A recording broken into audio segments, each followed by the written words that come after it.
ಎಲ್ರಿಗೂ ನಮಸ್ಕಾರ. ಹೇಗಿದ್ದೀರಾ? ಎಲ್ಲರೂ ಚೆನ್ನಾಗಿದ್ದೀರಾ ಅಂತ ಅಂದ್ಕೊಂಡಿದ್ದೀನಿ. ಇವತ್ತು ನಾನು ಒಂದು ಡಿಫ್ರೆಂಟ್ ವಿಡಿಯೋದೊಂದಿಗೆ ನಿಮ್ಮ ಜೊತೆ ಬಂದಿದ್ದೀನಿ. ಇವತ್ತು ಒಂದೊಳ್ಳೆ ವಿಡಿಯೋನ ನಿಮ್ಮ ಜೊತೆಗೆ ಹಂಚ್ಕೊಳ್ತಾ ಇದ್ದೀನಿ. ಬನ್ನಿ, ಟೆರೆಸ್ ಮೇಲೆ ಹಾಗೂ ಬಾಲ್ಕನಿಗಳಲ್ಲಿ ಪಾಟ್ನಲ್ಲಿ ಗಿಡಗಳನ್ನು ನೆಟ್ಟು ನಮಗೆ ಮನೆಗೆ ದೇವರ ಪೂಜೆಗೆ ಬೇಕಾಗುವಷ್ಟು ಹೂಗಳನ್ನು ನಾವೇ ಪಡ್ಕೊಳ್ಬೋದು, ಅಂದರೆ ನಾವೇ ಬೆಳೆಸ್ಬೋದು ಅಂದರೆ ನೀವು ನಂಬ್ತೀರಾ? ಖಂಡಿತವಾಗ್ಲೂ ಸಿಟಿಗಳಲ್ಲಿ ಜಾಗಗಳಿರೋದಿಲ್ಲ. ಅಂದರೆ ಟೆರೆಸ್ ಮೇಲೆ ಹಾಗೆ ಬಾಲ್ಕನಿಯಲ್ಲಿ ಸ್ವಲ್ಪ ಜಾಗ ಸಿಕ್ಕಿದ್ರೆ ಸಾಕು, ಪಾಟ್ಗಳಲ್ಲಿ ಈ ಥರ ಹೂವಿನ ಗಿಡಗಳನ್ನ ನೆಟ್ಟು ನಮ್ಮ ಮನೆಗೆ, ಆದರೆ ನಮಗೆ ಮುಡ್ಕೊಳ್ಳಿಕ್ಕೆ ಅಥವಾ ದೇವ್ರ ಪೂಜೆಗಂತೂ ಬೇಕೇ ಬೇಕಾಗುತ್ತೆ. ಡೈಲಿ ಇಲ್ಲ ಅಂದರೂ ಸೋಮವಾರ, ಶುಕ್ರವಾರ ಆಚೆಯಿಂದ ತರೋದ್ರ ಬದಲು ಈ ರೀತಿ ಪಾಟ್ಗಳಲ್ಲಿ ಗಿಡ ನೆಟ್ಟು ಹೂವನ್ನು ಬೆಳೆಸ್ಕೊಂಡು ನಾವೇ ನಮ್ಮ ಕೈಯಾರೆ ಬೆಳೆದ ಹೂವನ್ನು ದೇವರಿಗೆ ಹಾಕೋದ್ರಿಂದ ಎಷ್ಟು ಖುಷಿ ಸಿಗುತ್ತೆ ಅಲ್ವಾ? ನೋಡಿ, ನಾನು ನಮ್ಮ ಟೆರೆಸ್ ಮೇಲೆ ಪಾಟ್ಗಳಲ್ಲಿ ಹಾಕಿರುವ ಕನಕಾಂಬರ ಗಿಡದಿಂದ ಹೂವನ್ನು ತೆಗಿತಾ ಇದ್ದೀನಿ. ಎಷ್ಟು ಚೆನ್ನಾಗಿದೆ, ಎಷ್ಟು ಕಲರ್ಫುಲ್ಲಾಗಿದೆ ಅಂತ ನೀವೇ ನೋಡ್ಬೋದು. ನನಗೆ ಕನಕಾಂಬರ ಹೂವು ಅಂದರೆ ತುಂಬಾ ಇಷ್ಟ. ಹಾಗೆ ಸೇವಂತಿಗೆ, ನಮಗೆ ಯಾವ್ಯಾವ ಥರ ಹೂವು ಬೇಕೋ ಅದನ್ನು ಪಾಟಲ್ಲೇ ಬೆಳೆಸ್ಬೋದು. ಅಂದರೆ ತುಂಬ ಸೇವಂತಿಗೆ ಗಿಡಗಳನ್ನು ಹಾಕಿದ್ದೆ ನಾನು. ಆದರೆ ಮಧ್ಯ ಊರಿಗೆ ಹೋಗಬೇಕಾದ್ರೆ ಗಿಡಗಳಿಗೆ ನೀರು ಹಾಕೋದಕ್ಕೆ ಆಗಲ್ಲ. ಹಾಗಾಗಿ ಸ್ವಲ್ಪನೇ ಸೇವಂತಿಗೆ ಗಿಡ ಇದೆ, ಒಂದು 2-3 ಪಾಟು. ಹಾಗೆ ಕನಕಾಂಬರ ಗಿಡನೂ ಅಷ್ಟೇ, ತುಂಬ ಒಂದು 10 ಪಾಟ್ ಇತ್ತು ಅಂತಲೇ ಹೇಳ್ಬೋದು. 10 ಗಿಡದಿಂದ ಎಷ್ಟು ಹೂವು ಬರುತ್ತೆ ಅಂದರೆ ಅದು ತುಂಬಾ ಹೂವು ಸಿಗುತ್ತೆ. ಎಷ್ಟೊಂದು ಚೆನ್ನಾಗಿದೆ ನೋಡಿ. ಹಾಗೆ ಅದರ ಆರೈಕೆ ಅಷ್ಟೇ ಮುಖ್ಯ ಆಗಿರುತ್ತೆ. ನಾನು ಶುಕ್ರವಾರ ಅಥವಾ ಸೋಮವಾರ ವಾರಕ್ಕೆ 3 ಸತಿ ನಾನು ಪೂಜೆಗೆ ಹೂವನ್ನು ತಗೊಳ್ಳೋದೇ ಇಲ್ಲ. ಇಲ್ಲೇ ಸಿಗುತ್ತೆ, ನಾನು ಪಾಟಲ್ಲಿ ಹಾಕಿರೋದ್ರಲ್ಲಿ ಅದನ್ನು ನಾನು ಕೇಳ್ತಾ ಇದ್ದೀನಿ. ನನಗೆ ಕನಕಾಂಬರ ಹೂವು ಅಂದರೆ ತುಂಬ ಇಷ್ಟ. ಹಾಗಾಗಿ ನಾನು ನೆಟ್ಕೊಂಡು ಅದನ್ನು ದೇವ್ರ ಪೂಜೆಗೆ ಬಳಸ್ತಾ ಇರ್ತೀನಿ. ನೋಡಿ ಎಷ್ಟು ಚೆನ್ನಾಗಿದೆ. ನಾನು ಹೂವನ್ನ ತಗೊಳ್ತಾ ಕೇಳ್ತಾ ಇದ್ದೆ. ಹಾಗೆ ಒಂದು ವಿಡಿಯೋನ ನಿಮ್ಮ ಜೊತೆಗೆ ಶೇರ್ ಮಾಡೋಣ ಅನ್ನಿಸ್ತು, ಹಾಗೆ ಶೇರ್ ಮಾಡ್ತಾ ಇದ್ದೀನಿ. ಇದಕ್ಕಿಂತ ಜಾಸ್ತಿನೇ ಸಿಕ್ತಿತ್ತು. ಇದರಲ್ಲಿ ಪಾತ್ರೆ ಇದೆಯಲ್ಲ, ಅದ್ರ ತುಂಬಾ ಸಿಗ್ತಾಯಿತ್ತು. ಅಂದರೆ ಸಿಟಿಗಳಲ್ಲಿ ಈ ಥರ ಹೂವಿನ ಗಿಡಗಳು ನೋಡಿ ಎಲ್ಲರೂ ಅಷ್ಟೇ ಎಷ್ಟು ಇಷ್ಟಪಡ್ತಾರೆ. ಮೇಲಿಂದ ನೋಡ್ತಾ, ಅಂದರೆ ಟೆರೆಸ್ ಮೇಲೆ ಇಟ್ಟಿರ್ತೀವಲ್ಲ ನಾವು, ಎಲ್ಲಿಂದ ತೊಗೊಂಡ್ರಿ, ನಮಗೂ ಕೊಡಿ ಅಂತ ಕೇಳ್ತಾ ಇರ್ತಾರೆ. ನೋಡಿ, ಇದರಲ್ಲಿ ಫುಲ್ಲು ಹೋದ ವರ್ಷ ಎಲ್ಲ ಇದರಲ್ಲಿ ಫುಲ್ ಸಿಗ್ತಾಯಿತ್ತು. ಒಂದು ಅರ್ಧ ಮಾರಿಗಿಂತ ಜಾಸ್ತಿನೇ ಸಿಗ್ತಾಯಿತ್ತು.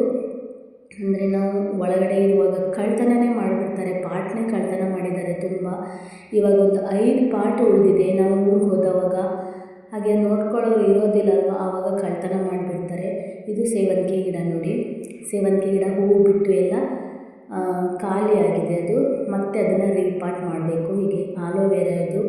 ಈ ಕಡೆಗೆ ಕನಕಾಂಬರ ಗಿಡ, ಒಂದು 5-6 ಪಾಟಲ್ಲಿ ಕನಕಾಂಬರ ಹೂವು ಬಿಡ್ತಾ ಇದೆ ನೋಡಿ. ಎಲ್ಲ ಉದ್ರೋಗಿದೆ ಸ್ವಲ್ಪ. ಈ ಕಡೆ ಇದು ಬಸಳೆ ಸೊಪ್ಪು ಹಾಕಿದ್ದೀನಿ ಈ ಕಡೆಗೆ. ಇದು ನೋಡಿ, ಇದು ಸೇವಂತಿಗೆ ಗಿಡ. ಇದು ಎಲ್ಲ ಹೂವು ಬಿಟ್ಟು ಖಾಲಿಯಾಗಿ ಅದನ್ನು ಮತ್ತೆ ಹೊಸದಾಗಿ ರೀಪಾಟ್ ಮಾಡಬೇಕು. ಇದು ಕನಕಾಂಬರ ಗಿಡ. ಇವಾಗ ಒಂದು 5-6 ಪಾಟಲ್ಲಿ ಕನಕಾಂಬರ ಗಿಡ ಇದ್ದಾವೆ.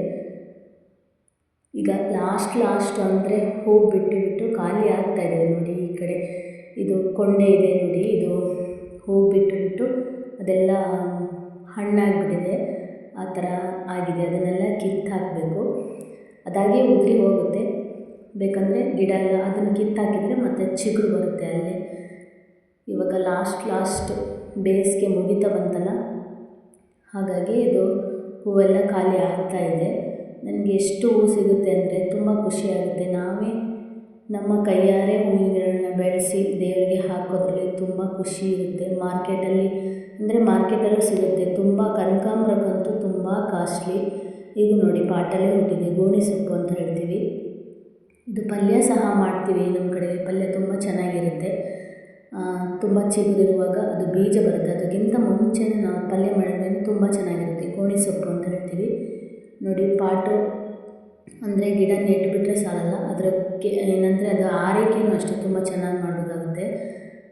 ಪಾಟಿನಲ್ಲಿ ಮಣ್ಣನ್ನೆಲ್ಲ ಸಡಿಲ ಮಾಡಬೇಕು. ಈ ರೀತಿ ನಾನು ಮಾಡಿದೆ ನೋಡಿ, ಆ ಥರ ಮಾಡ್ತಾ ಇರಬೇಕು.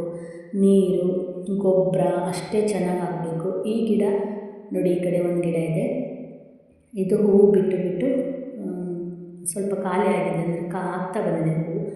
ಇದೇ ನೋಡಿ, ನಾನು ಹೇಳಿದೆ ಅಂತೆ ಗೋಣಿ ಸೊಪ್ಪು ಅಂತ ಹೇಳ್ತೀವಲ್ಲ, ಇದು ಬೀಜ ಬಂದಿದೆ ನೋಡಿ. ಇದಕ್ಕಿಂತ ಮುಂಚೆ ಸ್ವಲ್ಪ ಚಿಗುರು ಇರುವಾಗಲೇ ಅದನ್ನು ಪಲ್ಯ ಮಾಡ್ತಾರೆ. ಎಷ್ಟೊಂದು ಗಿಡಗಳನ್ನ ಬೆಳೆಸ್ಕೋಬೋದು ನಮ್ಮ ಟೆರೆಸ್ ಮೇಲೆ ಅಥವಾ ಬಾಲ್ಕನಿಗಳಲ್ಲಿ ನಾವು ಹಾಕೋಬೋದು.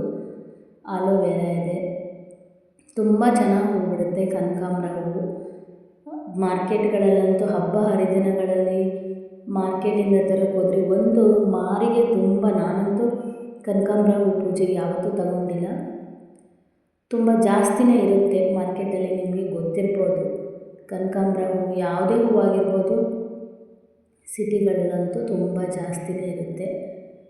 ನಾನು ಹಾಗೆ ನಿಮ್ಮ ಜೊತೆಗೆ ವಿಡಿಯೋನ ಶೇರ್ ಮಾಡ್ಕೊಳ್ಳೋಣ ಅಂತ ವಿಡಿಯೋ ಶೇರ್ ಮಾಡ್ತಾಯಿದ್ದೀನಿ. ನಿಮಗೆಲ್ರಿಗೂ ಇಷ್ಟ ಆಗುತ್ತೆ ಅಂದ್ಕೊಂಡಿದ್ದೀನಿ.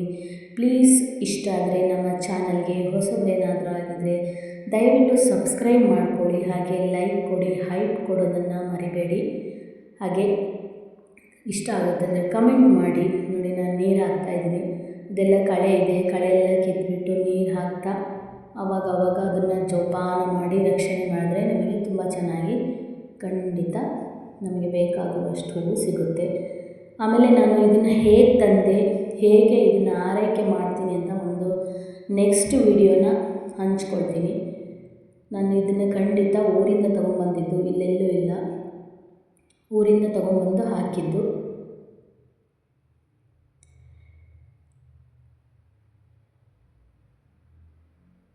ನೋಡಿ, ತುಂಬ ಕಲರ್ಫುಲ್ಲಾಗಿದೆ. ಸೇವಂತಿಗೆ ಗಿಡನೂ ಅಷ್ಟೇ ಹಾಕೊಬೋದು, ನಮಗೆ ಬೇಕಾಗುವಷ್ಟು ಪೂಜೆಗೆಲ್ಲ ಸಿಗುತ್ತೆ. ಅಂದರೆ ಸೇವಂತಿಗೆ ಗಿಡ 2-3 ಸತಿ ರೀಪಾಟ್ ಮಾಡಿದ್ರೆ ವರ್ಷ ಪೂರ್ತಿ ಹೂವು ಇರುವ ಹಾಗೆ ನಾವು ಆರೈಕೆ ಮಾಡ್ಕೋಬೋದು. ಈ ಕನಕಾಂಬರನೂ ಅಷ್ಟೇ, ನಾನು ವರ್ಷಕ್ಕೆ 2 ಸತಿ, ಅಂದರೆ ಈ ಕನಕಾಂಬರ ವರ್ಷಕ್ಕೆ ಒಂದೇ ಸತಿ ಹೂವು ಬಿಡೋದು. ನಾನು ಆರೈಕೆ ಮಾಡೋದ್ರಿಂದ ತುಂಬ ಚೆನ್ನಾಗಿ 2 ಸತಿ ನಾನು ಹೂವನ್ನ ಮಾಡ್ತೀನಿ. 2 ಸತಿ ಸಿಗುತ್ತೆ ನನಗೆ. ಮಳೆಗಾಲದಲ್ಲೂ ಸಿಗುತ್ತೆ ಈ ಹೂವು.